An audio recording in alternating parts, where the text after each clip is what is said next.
Bonjour, c'est Judith des Magies de la Lune et voici un podcast qui présente les énergies cosmiques du mercredi 15 septembre au mercredi 21 septembre. Heu, alors cette semaine, elle est d'abord placée sous l'influence de la Lune. La Lune était pleine le 10 septembre et elle nous a fait bénéficier de ses rayons magiques en Poissons. Ce qui a été lancé à la pleine Lune comme à la nouvelle Lune est lancé pour plusieurs cycles, dont le plus court est de 28 jours jusqu'à la nouvelle pleine Lune qui aura lieu en Bélier le 9 octobre. Dans les énergies encore bien puissantes de la Lune, cette semaine nous offre comme un replay, un remake, une révision des effets perturbants du carré Saturne-Uranus qui a émaillé l'ensemble de l'année 2021, mettant en friction les cadres, la structure, la contrainte et l'énergie novatrice et perturbatrice de qui veut que ça change enfin. Les 16 et 17 septembre, nous pouvons nous sentir encore plus vulnérables que d'habitude. Ces vendredis et samedis-là, il va falloir faire attention. Car c'est ce genre de jour où je lance une alerte, pas spécialement une alerte hyper, ou une alerte en pâte, ou une alerte zèbre, mais quand même. Il peut y avoir beaucoup de déceptions, beaucoup d'illusions, surtout qu'en tant que zèbre, on a encore du mal à intégrer que les autres ne sont pas du même calibre, qu'ils n'ont pas la même intégrité, pas la même intensité. En gros, vendredi et samedi, si ça semble trop beau, bah c'est que ça l'est. D'autant que Mercure rétrograde et quand Mercure, rétrograde, ce qui nous permet de communiquer est flouté et Mercure rétrograde dans le signe de la communication, il rétrograde en Balance et tout ce qui est de l'ordre des relations, va être un petit peu perturbé.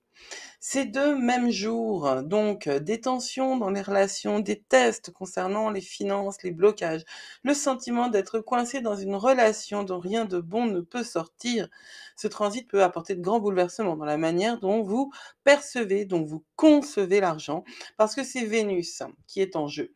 Et Vénus est la planète des relations, toutes les relations.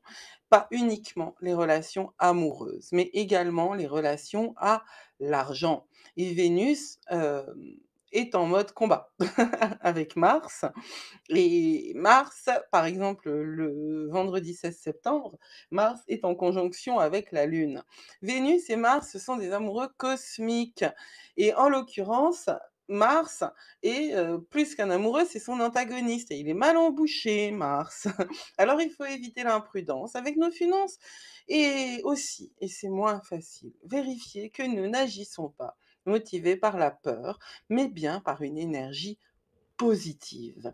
Et quand je dis positive, je ne parle pas de la positivité toxique qui balaye toute forme de pensée négative, toute forme qui censure en fait. Voilà. L'immense danger de la loi de l'attraction et l'immense danger de la positivité excessive, c'est la censure interne. Ne vous censurez pas parce que ce que vous refoulez aujourd'hui, vous le prendrez dans les dents demain ou après-demain. Mais d'une manière ou d'une autre, ça reviendra. Les 18 et 19 septembre, donc nous arrivons à dimanche et lundi, parce que là, ça marche par deux cette semaine. C'est plutôt une réflexion profonde de ce que sont vos véritables désirs, de ce qui vous motive profondément, de ce que vous voulez vraiment dans la vie. C'est ça que vous allez rencontrer dimanche et lundi, parce que c'est Pluton qui est en jeu. Les transits de Pluton apportent inévitablement des changements et on n'est pas toujours prêt à les accepter. C'est clair. Il est nécessaire tout de même de garder en tête que derrière chaque obstacle ou derrière chaque difficulté se cache une vraie opportunité. C'est quelque chose que j'ai appris, moi je l'ai appris en vrai, dans la vraie vie. N'est-ce pas? Il ne s'agit pas de quelque chose de théorique. Et là encore, il ne s'agit pas d'être positif.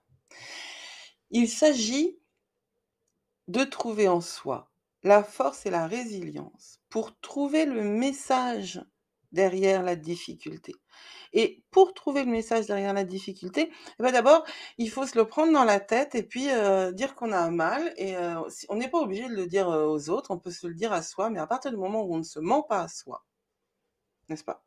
À partir du moment où on ne se ment pas à soi, on est déjà dans une autre dynamique et on trouve les solutions.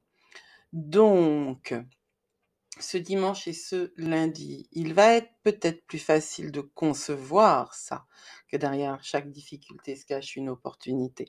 Il va peut-être être plus facile d'en trouver l'accès et d'accéder à ce qui est notre réel pouvoir intérieur.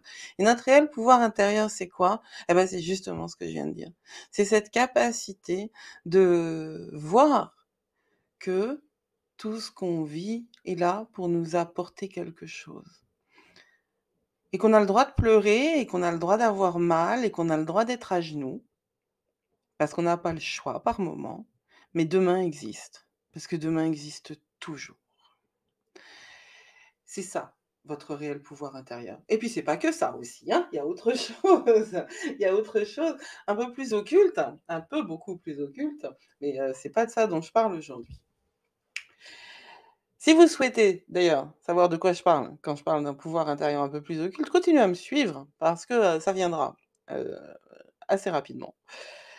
Donc, ce réel pouvoir intérieur, vous apprenez à le connaître et puis vous y trouvez l'accès et puis surtout, vous conservez cet accès une fois le transit passé. Voilà ce que nous offre Pluton. Et ne vous en faites pas si tout ne s'est pas mis en place ce week-end, en tout cas ces 2 jours-là.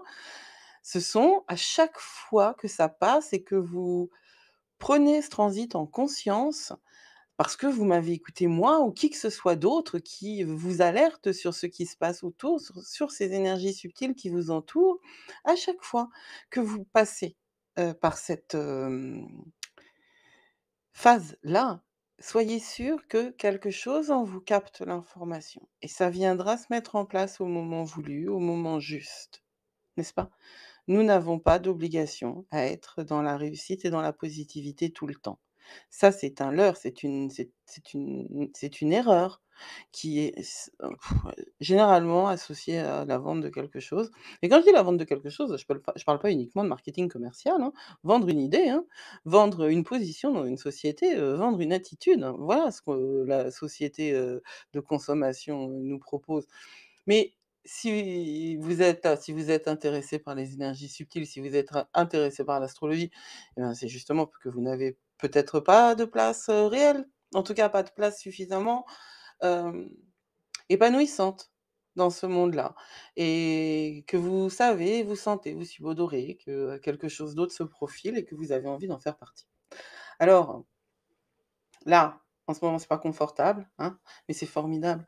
Vous avez le pouvoir en vous, sur vous. Il suffit de le reconnaître et de le prendre à bras le corps et d'accepter que la vie, c'est quand même tomber 99 fois et se relever 100, hein.